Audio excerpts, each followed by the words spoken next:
So I'm not sure which step this is, but Isaac's finally been able to come back because he's not playing working stiff at this very moment to help me get the heads put on this thing. Last time we finished putting the covers on, and yeah, we're ready to do the heads. We got a new pair of factory GM 6-liter head gaskets, multi-layers, and we are going to try out one of the super popular Chinesium head stud kits. This will probably be one of the few things on this build that we're doing that won't be following like a factory service manual, because we're not using the torque to yield bolts. We got our 10-hour old 317 heads cleaned up. They turned out really nice. I went through and I had to change like 3 or 4 intake valves. A couple of them, I think they were ones that were hung open. They were pretty rusty and pitted, and there was no lapping those in. They're cheap enough to just buy new ones and replace the 3 rusty ones, and check the guides. We're going to be reusing the stock LQ4 valve springs because the cam we're using is a low lift cam. That's pretty much the basics of what we're going to do. We'll also be putting in the push rods and the rocker arms. So the very first step on this deal is we got to take some alcohol and get the decks cleaned off, because there's a little bit of oil and stuff on there. You don't want any oil on the decks or the heads when you're going together, especially when you're using new gaskets and not using copper coat or any of that stuff. I actually wouldn't have been against reusing the original head gaskets and doing the copper coat thing just for the fun of it, but they got thrown out almost immediately. So we'll get this thing cleaned up and move on from there. Okay, the decks are all cleaned up. Pretty sure the heads are good.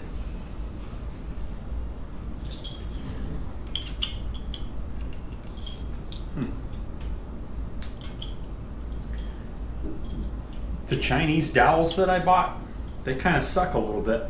Let's see if I can spread them open. There we go. That's a little better.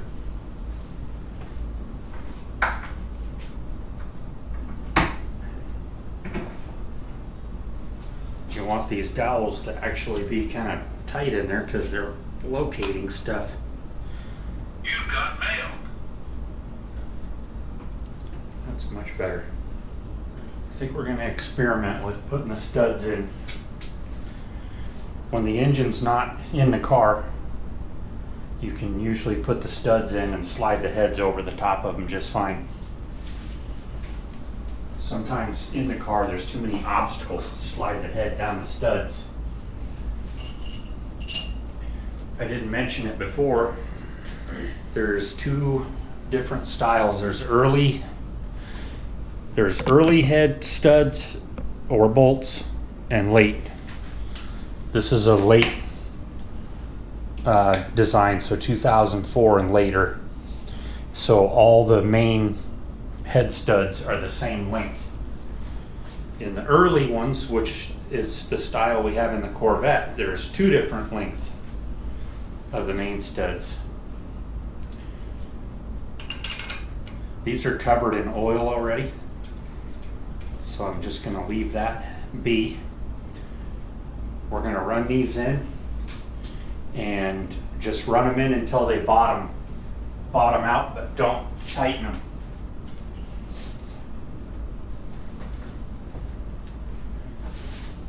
You don't torque a head stud into the engine block. Also, we already went through, Isaac went around and cleaned out every one of the head bolt holes to make sure there's nothing in there. Because if there's something in there, you can actually wreck the block.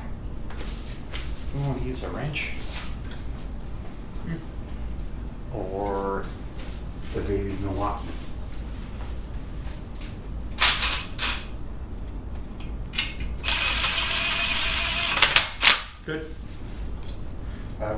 that do one pop.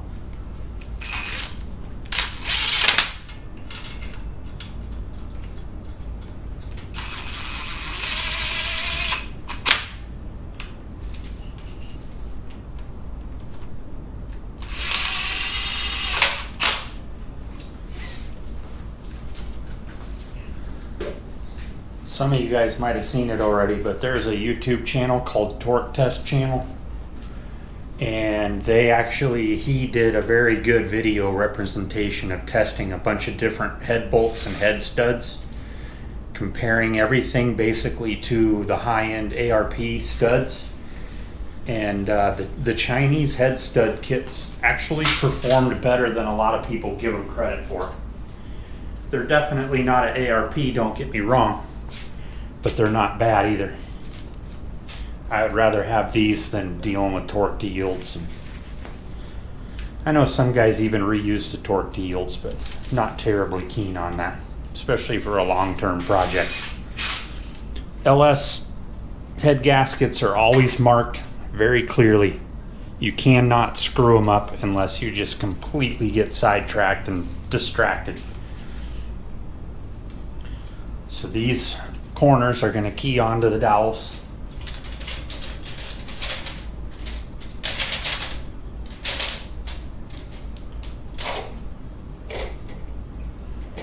Just like that.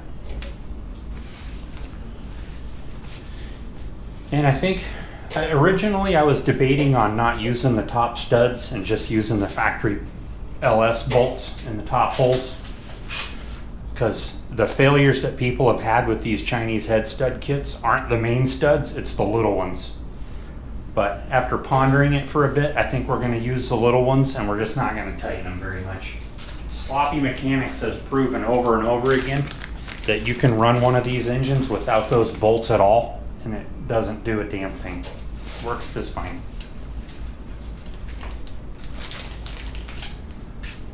These might have nothing.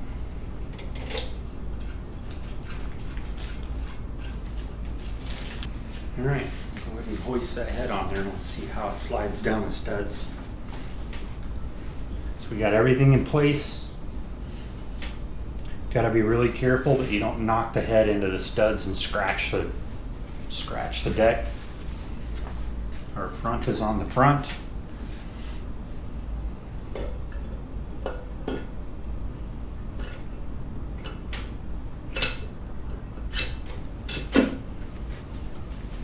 Just like that.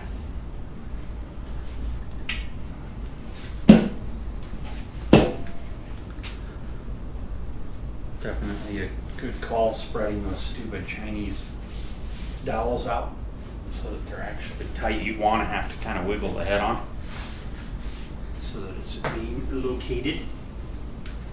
So now what we are going to do when you're doing studs, we want the washers to go on the heads dry, and then we're going to put a little bit of lube on the base of the nut and the threads. We don't want the washer spinning on the heads if we can avoid it. I don't have any more ARP lube, so we're going to improvise with some high temp, the black style synthetic grease. Yep, and then we're going to put the sharp side down on the washers so it kind of bites into the head. Valvoline semi-synthetic DuraBlend grease that's probably 20 years old.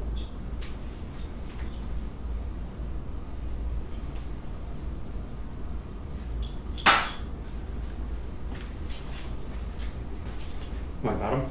I was just wondering.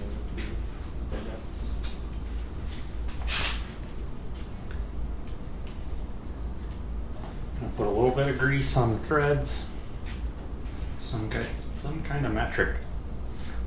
So we're going to get all these guys greased up, ran down, and then we'll go over torquing them. Yeah, a ton of rock music about that, but at the same time, I like the Eurythmics. So we're following our handy dandy Summit roadmap for torquing these head stud nuts down. Our first pass we're doing at 25 foot-pounds.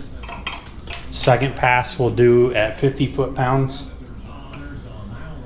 And then the third pass we'll probably do up around 70. I might actually go to like 68 and just see how these feel. I really don't want to rip the threads out of them.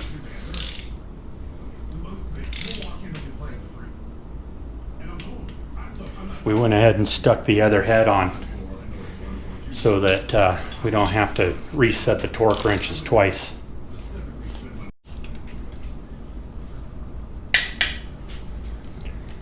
So Isaac's doing the last pass. We'll probably go around twice on these. And we settled on 67 foot-pounds. Don't ask me why. It's just the number that we picked. I picked. A lot of people have taken them to 70 and they do just fine.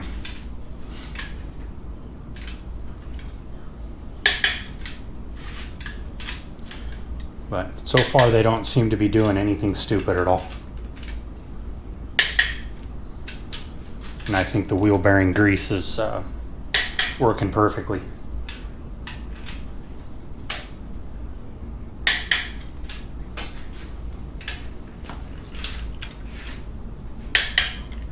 So we decided on 20 foot-pounds or 240 inch-pounds for the little top row guys. And they're torquing up just fine. But from what I read in all the reviews, the ones that got the threads wiped out of them were these little guys.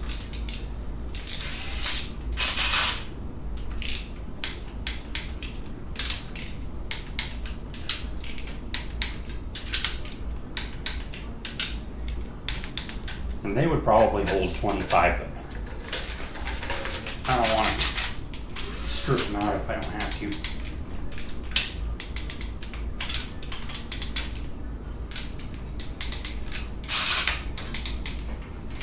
All right, that is done.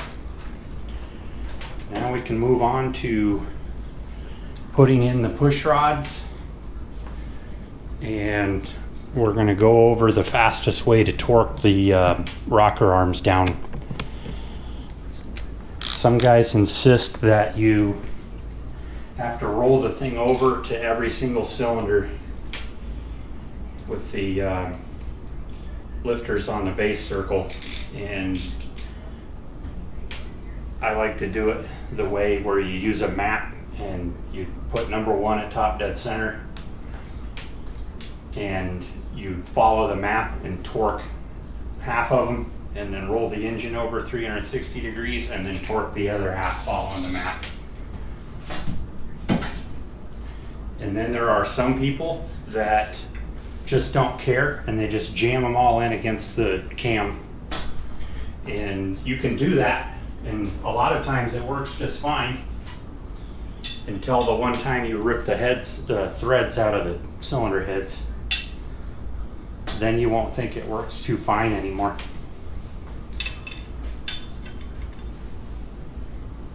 So these are our pedestals that were out of my 243 heads that I don't have anymore. We're also going to use the rockers out of my old 243 heads because I know they're clean.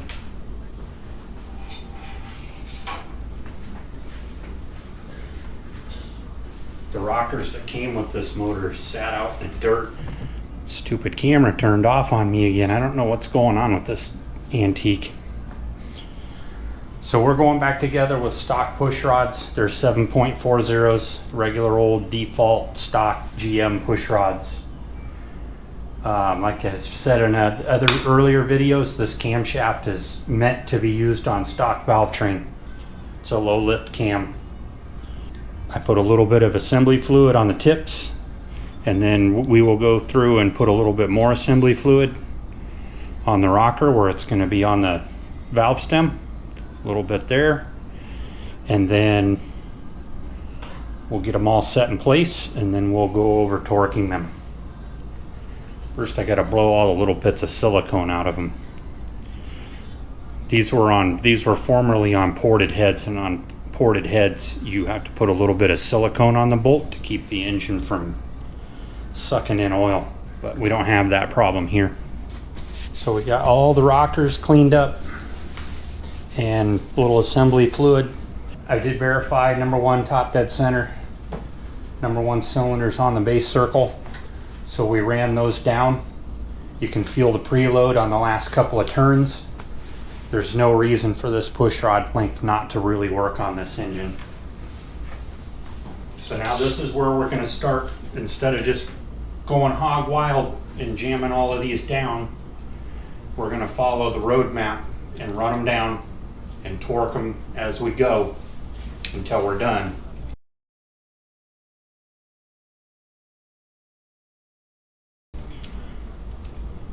It's not super imperative that you hold the rockers in the center of the valve tip, but I have seen some of these LS motors where if you don't hold them, they'll actually kick off just a little bit. So generally speaking, I like to hold them in the center when they're getting ready to make contact with the rocker pedestal. So 22 foot-pounds on the bolts. Okay, following our master road map. With the engine in the number one firing position, tighten the following valve rocker arm bolts. Okay, so we're halfway through. This is all over the internet too. This isn't some secret recipe or secret trick, and this can be done on just about every V engine out there once you know the sequence. So we're gonna roll it through 360 degrees with a socket that works.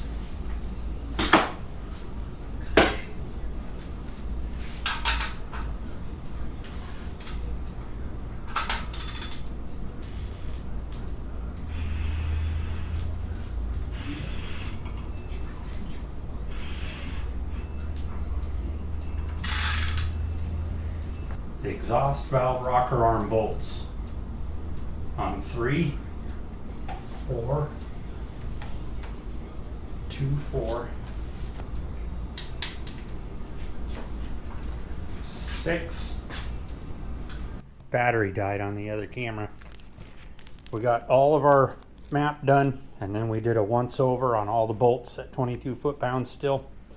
Everything checks out. It rolls through really nice.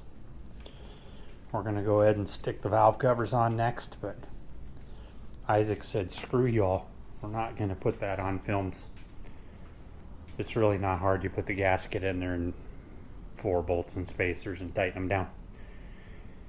And then after that, we'll be going over accessories and what we're going to do for intake manifold, which is still kind of up in the air because we have 2 to choose from. And oh, we got to check the headers and see how our Chinese header flanges are, if they're nice and flat. I think I got to scare up a set of spark plugs for it too. I think I have an almost brand new set of Iridium's AC Delcos that we're going to jam in the holes to keep the root weevils out of the engine. But I think that'll be about it for this one. We'll probably do one more before, like I said, on some of the accessories and things like that, intake manifold, before it actually goes in the engine bay. So stay tuned for that, and we'll catch you on the next one. Okay, contrary to Isaac's wishes, we're firing the camera back up here for a second. The only reason why, it's not about putting valve covers on. I paid probably double for these Molly LS valve cover gaskets because I'm sick and tired of the shitty blue Felpro ones. I've tried 3 different sets of LS Felpro blue valve cover seals gaskets, and every one of them leaked every single time. So I'm like, screw it, I am bound and determined to find a different brand, or go to the wrecking yard and strip some out of a used engine. I can already tell just by setting one in place that there is way more tension on this gasket than there ever was on the Felpro gaskets. So just curious if anybody else has noticed that before, and what you all are using for valve cover gaskets on an LS motor. Okay, now we're over. We'll see you on the next one.